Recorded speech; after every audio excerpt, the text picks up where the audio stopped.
Welcome to the Toronto Until Blue Jays podcast. I'm Steve Artabello with Theo Giordano, and Anthony Harris is generally here, but he's not here today. He will be back, though, people. He's off the show permanently.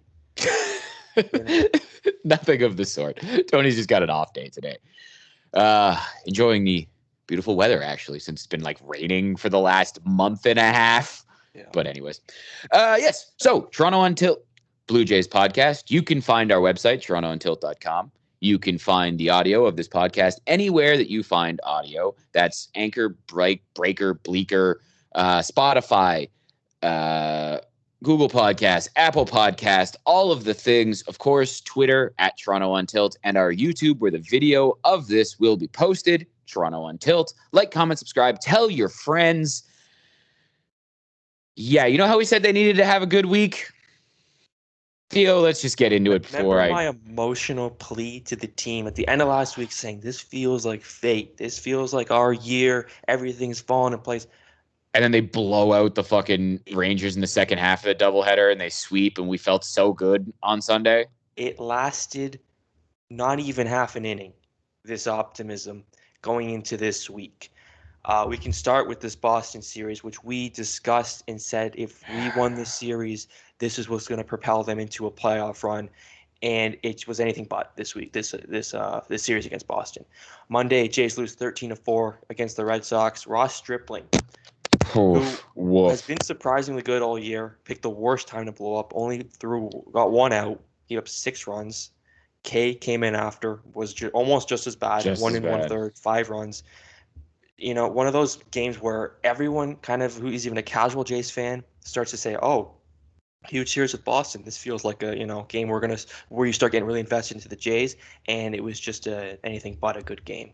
Yeah, we talked about how important this week was, and to have that, again, this whole week was important, but that series was particularly important because you're chasing them for the division, and if you can chase them down and keep the division in reach, it makes the playoffs in general. It's going to make September more fun because there's more options. You're not just fighting for these 2 wild card places where there's a lot of good teams in the American League, and now apparently the Mariners are going to buy. Unbelievable. So, and the Jays are behind them. Like, there's just so many problems right now. But yeah, that was a mess, and that was just the beginning. It felt like we caught a break too, because the rain out on Tuesday and to push it into August, and again, we're still thinking they're going to add. So hey, that's great. This game will be pushed when you get to see the additions from the trade deadline. And it was going to be a Thomas Hatch start, so it's like, okay, you get Ray instead for the Wednesday game, so you can actually not have to use Hatch this early. So exactly, we got the game rained out, but then on Wednesday, the Jays wrapped with their last game at Salem Field, which, by the way, thank you, Buffalo. That was way better than Florida. It was a really, really nice to watch games there. It sucked when the Red Sox showed up and they were cheering for the Red Sox, but it was definitely better than Florida, where they cheered for every single visiting team. At least in Buffalo, the Jays were the home team most of the time. So, yeah, we did lose last game 7-4. Ray made the start. Homers were an issue for him.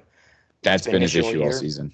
He gave up 3 in this one, 4 runs over 5 innings of work.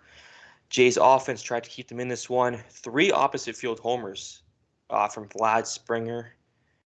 And it wasn't enough, though, as Simper gave up a run in relief. Romano came in, struggled. He gave up that was ugly for Romano, yeah. 2 home runs on high fastballs. And tough loss. Felt like the vision started to slip away at that point.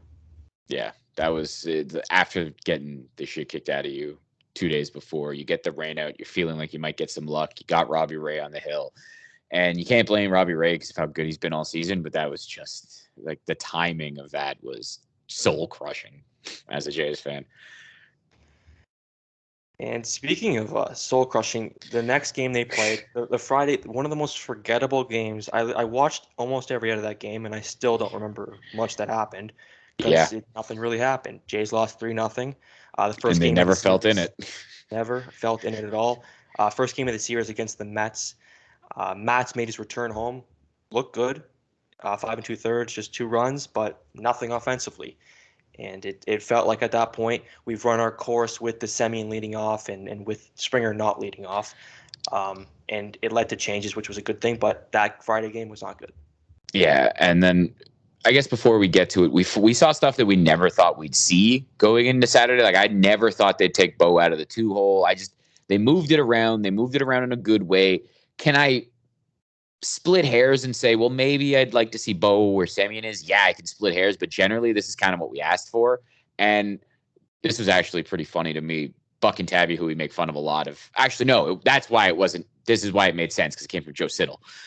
The way that they rearrange it is you're moving Bo down the order, but he still hits behind Semyon, so you're not changing a lot. He still gets to have the same guy in front of him who has the same type of at-bats. So he moves down the order, but there's not a huge actual change in terms of his routine, who's in front of him.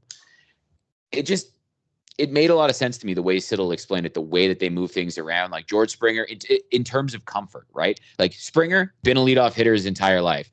Vladdy's good. Vladdy's an MVP candidate. You can hit him anywhere, so you should hit him too. He hit 2 for the fucking All-Star team.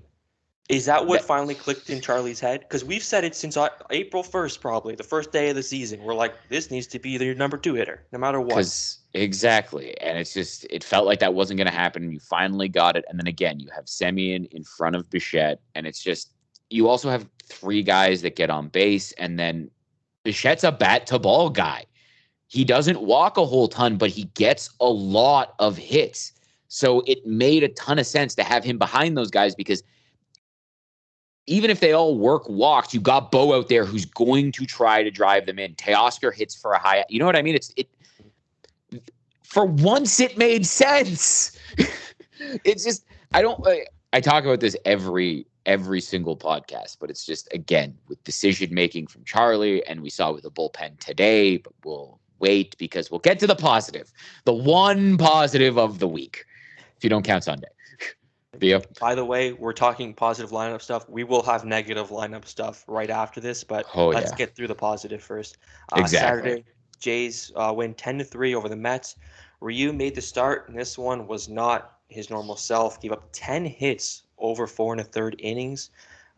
Pulled after getting in trouble in the 5th inning, which would have later consequences, as we saw on Sunday.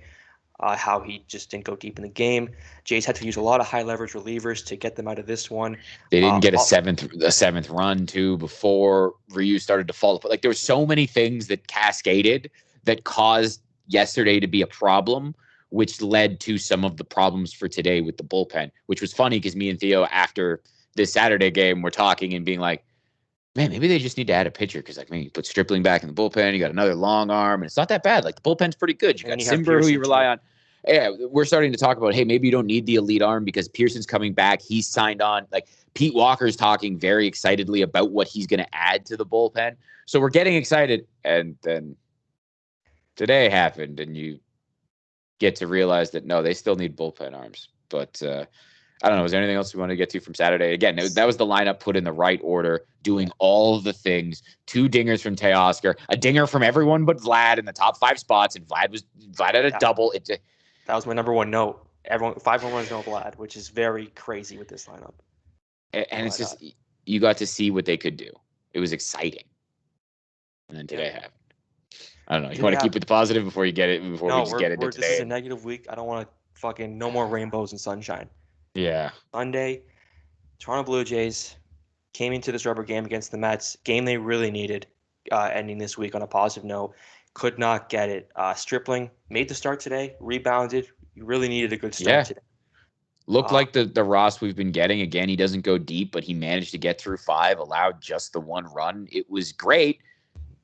And then offensively, it felt like we had a guy on second the entire game, and we couldn't do much with it until later in the ball game. So much bad baseball, just stupid base running error. Like, Kirk getting picked off. The fact that, okay, I have to bring this up. Ross Stripling came from the National League, and he can't fucking bunt? What was he waving at? Pulling the bat back? Those are strikes, Ross.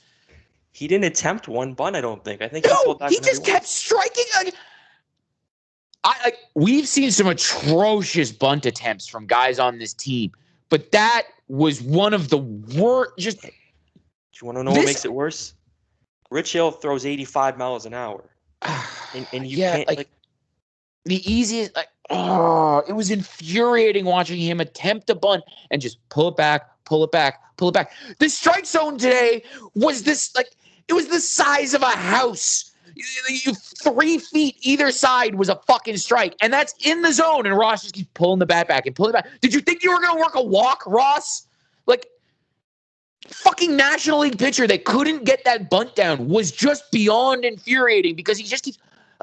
I've never seen that. I've never seen someone go to bunt and just keep pulling it back, and it's a strike every time.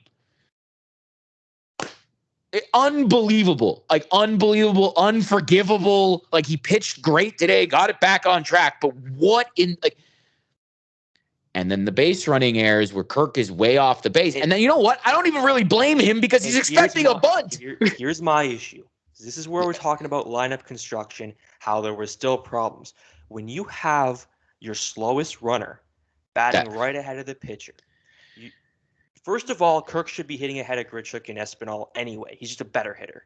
Yeah. Second of all, if you're expecting Stripling to bunt and to move him over, you can't have your slowest guy there. And here's the thing. I don't know what, I guess I know why you're rotating Grichuk in because you're trying to get him at bats. I don't give a fuck. Gurriel is hot. Ride the hot. Can this team afford to hand away wins? No. So you can't put Grichuk, who's clearly struggling, in for no reason. Today was a perfect example. If you want to see what's going on with Randall Grichuk, you've had big moments where he's having not even just unlucky at bats, just shitty uncompetitive. The amount of times I've watched Randall Grichuk get up 0-2 and then swing at the neck, or 2-0 and then swing at 3 pitches out of the strike zone is baffling. Baffling. Like, 2 pitches, close takes, great takes. It happens so often. 2 great takes, and then he swings at he'll K on the next 3 pitches that aren't close. He's in a slump. Gurriel's getting hot. Again, what are we doing here? You finally move the order around, and now we're still getting cute and trying to get everyone involved. My guess is that there's Gurriel will not be on this team next year, and that they're trying to get used to Grichuk's part of the team. He's the main guy. They've been hyping them up on the broadcast all year, and that they can't get out of that mindset. And the funny thing is, though, is the team actually, if you listen to all the players, they all love Lourdes Gurriel too. Oh yeah, he's they were FaceTiming him in the dugout during the All-Star game. They weren't FaceTiming Randall Grichuk, who, by the way, has 3 more years at $10 million per. I know it goes down, and it's 8.5 in the end of it. Exactly. He's fucking stuck here because I don't know who's taking that money. Well, again, you could attach a prospect to it. You could pay down a bunch. You could do these things. We've talked about it before, but it's an issue. And again, if you're going to reorder the lineup, well, then put Kirk where he should be.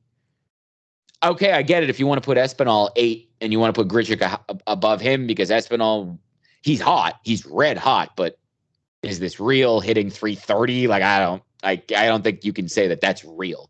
You know what I mean? But again, well, let's be honest. How long has Espinal's hot streak been compared to how long Grichuk's hot streak's been? It was not too far different. About the time that Grichuk stopped being able to hit baseballs, Espinal went on this streak. So yeah, isn't that crazy to think? And that's my problem when Grichuk gets lumped into this big lineup. Look at how much deeper he makes it. You've brought that up a bunch of times when I've started to list off names, and it's true. It's very true. I've tried to defend him because he's got a bunch of homers, and he was around 300 on base. But man, what is he down to now? 280 after today because it was a joke today. He's under 750 OPS at this point. It's just.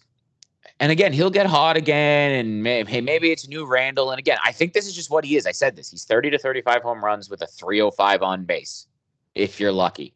He's Chris Davis if he's really good. It's just... And you were talking about Dickerson. When he comes back, are they going to platoon them? And I was thinking, I don't know. Because they love Randall Grichuk, and it just feels like he's going to be given his regular at-bats no matter what. Which he shouldn't. He should earn them. With a team that awful like this, yeah. Well, here's the thing. It took Danny Jansen getting hurt for Alejandro Kirk to be on the roster.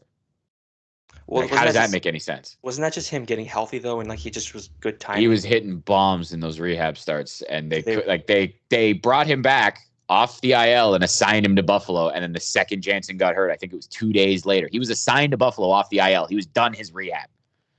And they assigned him to Buffalo and then called him up because Jansen got hurt. It's just...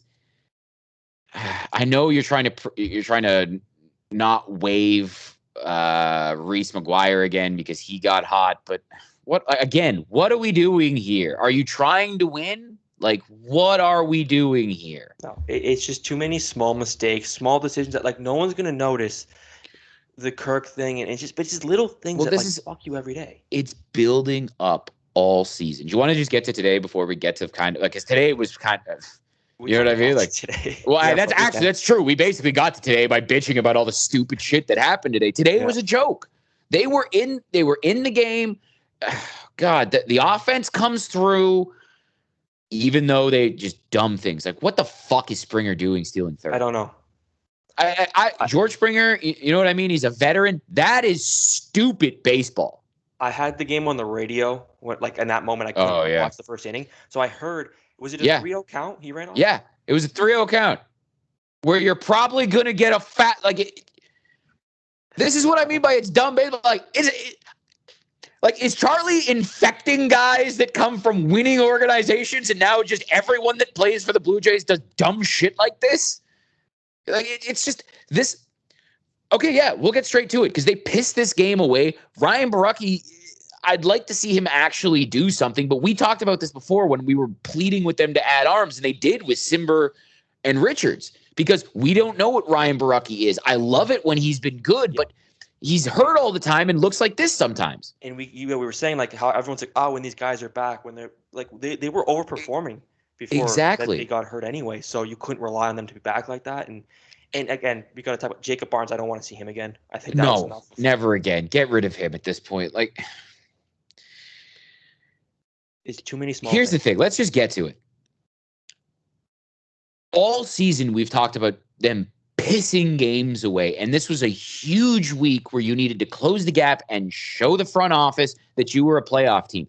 I look at this team and I don't see a playoff team. I see a fun, entertaining young team that's making their way, but they make way too many unforgivable, bad baseball mistakes. Just dumb mistakes. You can't get a bunt down. Charlie asked guys that can't bunt to bunt all the time. Stripling should know how to bunt as a National League pitcher. Guys getting picked off. George Springer trying to steal third with Semien and then Bo Bichette if he doesn't get it. Like, you know what I mean? Like, you know how hard it would be for you to hit into a double play when you're on second base? So it should have been Semien and then Bo driving you in. It's the first fucking inning. You're not facing DeGrom. You don't need the extra 90 feet. You're on second base. You're in scoring position. Like, pissing games away all season. All season. And we don't want to bring it up every time, but I know we talk about the Yankees a lot, but it feels like a year where everything was going to line up and it was ahead of schedule, and every free agent piece you signed was starting to come through and be major contributors. So it just feels like a missed opportunity, and it feels like this week, if they don't like sweep the Red Sox, if they don't take 3 or 4 from the Red Sox, you're looking at like not aggressively buying anymore. You're looking at some like last year where they're like, well, maybe we can we'll get a guy like Robbie Ray and Ross Stripling. We'll get a bunch of bad arms and hopefully turn them around because we can get them for nothing. That's the trade deadline you're going to see. All the people getting excited like, hey, maybe they'll get Joey Gallo. Maybe they'll go get Barrios. Maybe they'll go get Craig Kimbrel. Fuck that. That is not happening if this team continues to piss games away. You know, like, they need so much help, it feels like. And then it almost is, well, if you have all this help and Charlie continues to construct the roster in the most infuriating way possible, what are we doing here? It seems like there's failure on so many levels. Like, and not at the front office level, because I cried for relievers and they went and got Simber and Richards for nothing, and those guys have been great. Yeah. Controllable too. Like, exactly. The front office is actually doing their job.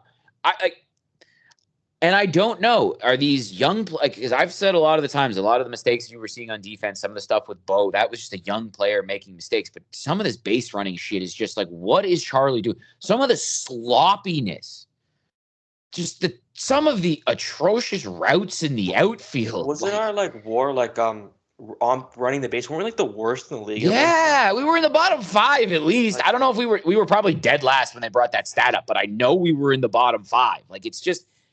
It's becoming a trend because you see catchers now throwing behind these base runners a lot. You saw today the catcher for the Mets was throwing at everybody. They're like, these guys are always lagging off the bases. They're not disciplined. That's the thing. The word's out on the Jays that they're shitty base runners.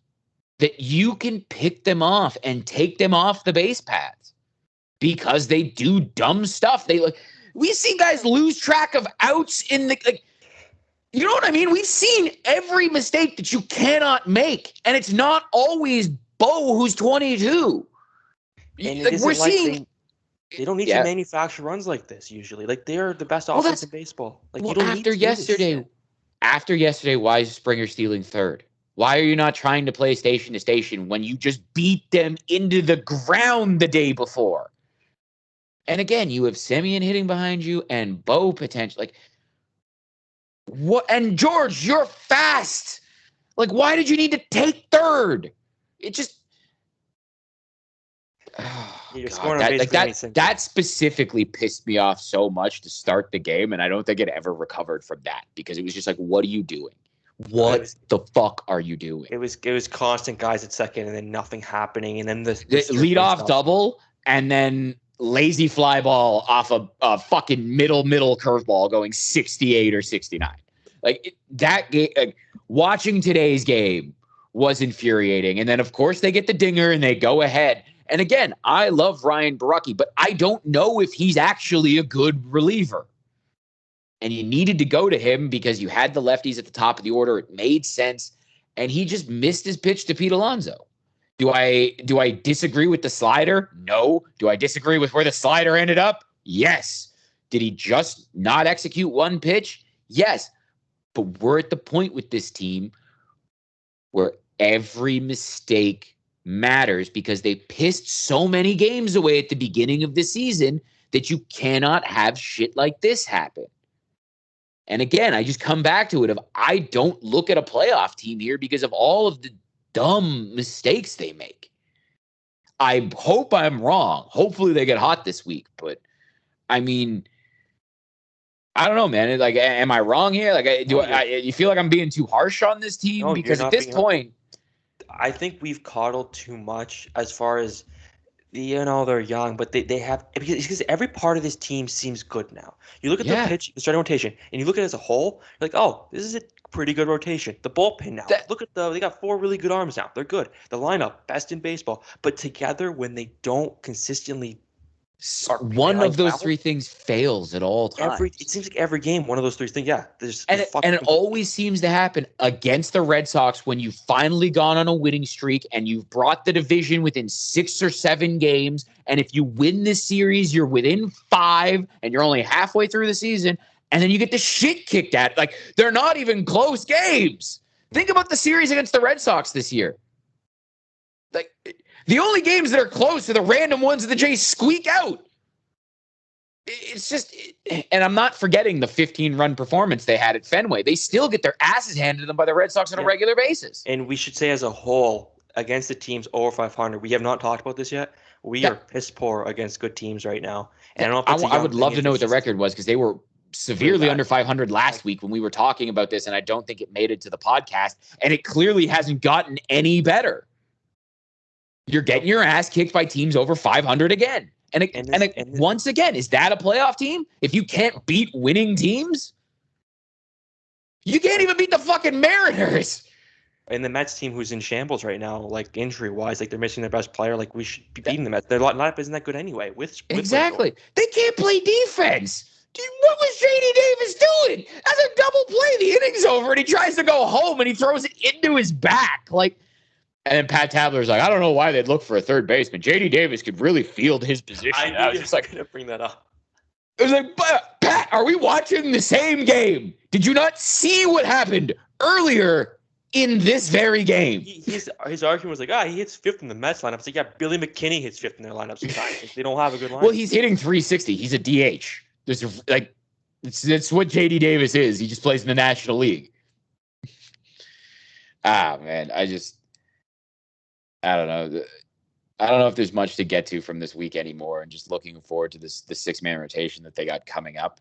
If you were watching the pregame today, unless Theo, you got anything else to just? No, it's just that everything we said last week, null and void. And the fact that we're this mad, it's not because of, well, everyone's going to be like, well, they're so young. And we've talked about it ad nauseum. We're going to lose two of these great pieces we have next year. And unless we replace them, like finding a Robbie Ray is very hard. Probably the hardest thing in baseball is to find like a Robbie Ray type. Yeah, a guy who's been your number one. Those don't grow on trees. Yeah. And the fact that it's just been it's been pissed away this season. Every opportunity that we've been getting, been gifted. The Yankees are gifting us, to be better than them this year. Every game they blow. Seventh, or they went into the eighth with a no-hitter and lost. And they were up 4. Or did they lose? Because I know they were getting the shit kicked out of them. Okay, they ended up losing. I know they gave it away. But then they give it away to the Red Sox, who increased their lead because, of course, they do. Because again, it's just. This is a wild card race at this point, unless we sweep the Red Sox. And I'm not going to get mad now if the Jays front office doesn't do the moves. If people are going to get mad, like, oh, what the hell? It's like, well, you pissed your opportunity away. Exactly. You pissed them away. So I can't get mad. We talked about how important last week was. And look what happened. Yeah. Think about it. Every time we've talked about how important a week's going to be, what happens? We come back on Sunday being like, well, that fucking sucked.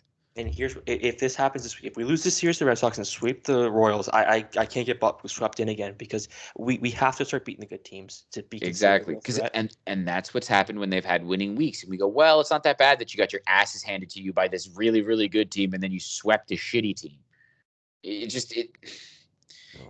You can't. You got to beat good teams if you think you're a playoff team. If you can't beat good teams, you're not a playoff team. It's just the way it is. I think that's it. Are the deadlines on Saturday? Yeah, it's on the 30th. It's not actually on the end of the month, which is weird. Oh, the 30th, so the Friday. Or no, I guess it is on the Saturday, the 31st. Yeah, it's the end of the month. Yeah. So I guess our next one will be, a recap of the trade deadline plus the week that was. This is a very, very interesting time. We will see what they do. It's whatever. Shut up. I'm no more coddling the baby Jays. Baby Jays need to start, taking some responsibility. Well, here's the thing. Like, Springer's not a baby Jay. What the fuck was that? Yeah. Stripling's not a baby Jay. No. That's what's infuriating to me because again, like with Bo, you can explain it away. Teoscar's still making mistakes in the outfield. You can't explain away. Lourdes Gurriel's still making mistakes in the outfield. You cannot explain away. Those guys are 27 years old. Randall Grichuk swinging at balls nowhere near the strike zone. You cannot explain away. He's 30. Like, he's been in the league long enough. God. Coming up, though, the Jays have a brutal schedule in the next few. They have no off days. Arden Zwelling was talking about it during the Blue Jay Central hits today. I believe he said something insane, like it was 25 games in 24 days because there is a doubleheader there with no off days. So they're going to go to a modified 6-man rotation. They're bringing in Thomas Hatch. Alek Manoah is supposed to come back soon. He's pitching a sim game on Monday because they don't want to bring him back. Even though everyone talks about how good he looks, they don't want to bring him back against the Red Sox. Okay, so we're going to pitch Thomas Hatch against. Do you feel that much better against? It's again with the coddling, man. Like eventually, it's just got to be. You got to. We're going to play the Red Sox 8 times a year every year. It's not ever. And I don't think Alek Manoah is the type of guy you're gonna break him mentally. He seems pretty confident about himself. That and here's the thing. I kind of trust him more than the guy I haven't seen at all this year, Thomas Hatch. He tried to fight the whole Baltimore Orioles, and that changed the team. Started a winning streak. Yeah. God, I love Alek Manoah. Again, and this is another thing we just talked about with Baraki. How everyone assumed Baraki's better than he is. Hatch is the same thing. We don't know. He could be the same as last year. He looked great out of the bullpen last year. He did. And then he got burnt out, and then he got hurt. And now he's going to be a starter. Like, it's been a year since we've seen him, and now he's a starter. It's just, I think an unfair amount of expectations have been placed on Thomas Hatch to basically save this team for a guy that has a tiny track record. It's infuriating. I'm excited to see what he can do, but it just, like, look at this rotation now. Like, Steven Matz is a roll of the dice. Ross Stripling is about 5 innings. Manoah, as much as I love him, he's a rookie, so you are going to get blow-up starts, and you're going to get weird starts like against the Orioles where he went like 3 1/3, but he had 9 Ks. Like, you're going to get weird stuff like that. You're supposed to be able to rely on Ryu and Robbie Ray And those guys have their own, like Ray, not so much. Like he has a homer issue, but I mean, you can count on one hand the amount of times that he's been like blown up this year. Yeah, and it's not even that when he gets blown up, he doesn't allow like 6 runs. He still keeps you in the game and his grinds blow up through was it. 5 innings, 4 runs this week, and we were like so disappointed. Exactly. He still grinded it through enough to give you 5 innings and what should have kept you in the game with an offense like this. Yeah. Right? Yeah. It's just, as I point out all of these issues, like, again, for a playoff team, these are a lot of holes I'm poking into this team. It really is. And they need to get their shit together. I keep repeating this. I feel like I'm just repeating myself over and over again. Let's end with a positive right now because we are back home now after this series against Boston. They are at home. If you got tickets, because it was impossible to get. Oh yeah, we tried. All of us tried a lot. You better make some noise. You better actually bring it energy. Better be ape shit in there. I don't care if they're losing 10-0. Okay, maybe if they're losing 10-0. Maybe I forgive you. But the fans have to bring. We all have to bring it. This is the most important week. We were going to say this last time. If we do not win this week, I will stop saying this going forward. This is the week. You have to do it. Deadline is coming up. Make them make moves. Again, I know we just said that about Thomas Hatch putting pressure on, but Hatch, come out there, show them why you deserve to be in this rotation. Stop making these stupid fucking mistakes, and let's actually win this series against the Red Sox. Biggest thing we have going forward. Even if you don't make the playoffs, build something going forward at least. Show you can beat good teams. That exactly. Just they got to win this week. It's very simple. They can't continue to piss away games. I guess that's really, if you have anything to add, that's kind of what I'd like to end this on, is they cannot continue to piss away games if they expect to make the playoffs. You can't have this week happen. And the thing is I know that sounds extreme, like, hey, guys are going to have, teams are going to have bad weeks. You dug yourself into a hole. So this cannot happen if you expect to win, because everyone else in the wild card race has to then lose like this for you not to start falling away. You know what I mean? The A's are really good, and they might be a wild card team because they're fighting. They have to try to catch the Astros. Guess who's winning again right now? The A's? Those Seattle Mariners. And the Seattle Mariners might be looking to acquire Adam Frazier from the Pirates because they might go for it. They've called the kids back up. You know what I mean? Kalenic is back up. Logan Gilbert is carrying their pitching staff. Their kids are carrying that team. And if the front office, because, Jerry Dipoto likes to trade, he's going to make moves to add for them. It's just... And they're also pretty young, too. They're not going to use... Exactly. Enough of this shit. Jays they're the best offense. You have a good enough pitching rotation. You have a good enough bullpen. We keep pointing to the run differential, but, when you lose 10-3, it doesn't help the run differential. So they got to get their shit together, man. They can't keep making excuses for this team. It's just the way it is. And again, I can understand when it's the kids below 25 that don't have multiple seasons of 500 at bats under their belt. When it's full-grown men that should know better, again, I know this sounds stupid, but that Springer attempt at third, that's unacceptable. It's unacceptable.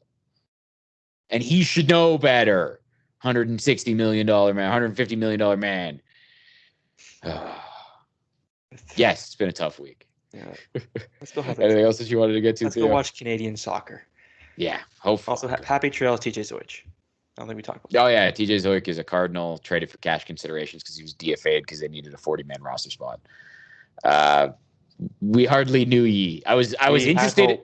I got interested at the beginning of the season because he went from a guy who barely threw 89 to 90 that was throwing 94, 95 with a ton of movement, but then he couldn't throw strikes. Was he a sticky stuff guy? Yeah, it could have been. I know he just couldn't throw strikes to save his life, which was a problem. Considering he got no swing and misses on any of his pitches, which is also a problem. I think we gotta.